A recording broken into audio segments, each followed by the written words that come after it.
Sveiki kolegos, šiandien noriu Jums parodyti, kaip prisiūti, kaip kokybiškai prisiūti mūsų sukonstruotą, išsikirptą, gražiai apmėtytą beibiloko tą volaną. Štai tokį apdorojimo būdą. Jį galima prisiuvinėti bet kurioje jūsų gaminio vietoje, tai gali būti ir įstriža linija, ir tiesi linija.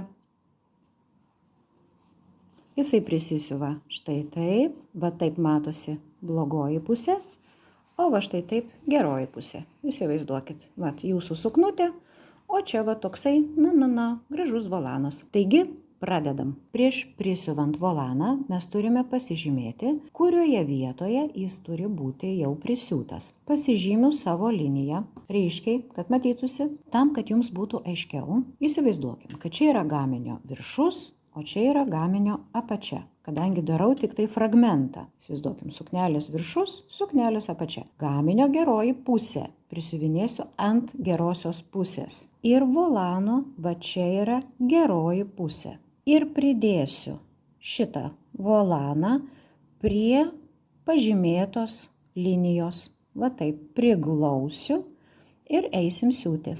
Parodysiu, kaip siuvasi. Siūsiu labai maža poros milimetrų pločio siūle.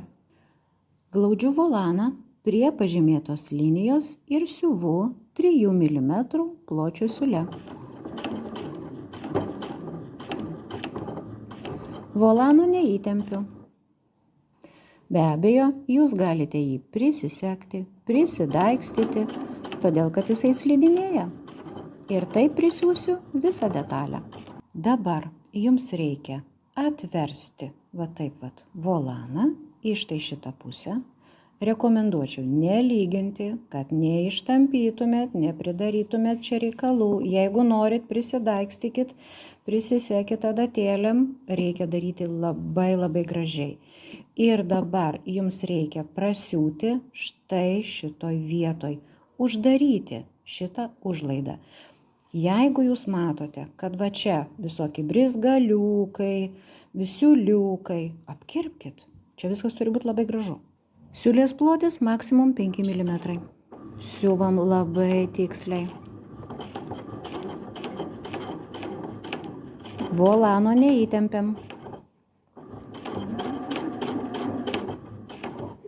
Ir va taip va per visą. Na va, pažiūrėkit, koks grožis gaunasi. Va taip jis nusivers į apačią. Ir iš gerosios pusės bus matoma štai toks plonytis 5 mm brūkšniukas. Čia yra apačia, čia viršus. Be abejo, jūs galite va čia taip labai švelniai volaną prilyginti tik tai va tą va prisiuvimo vietą, kad jis įgautų tokį va gražų kritimą.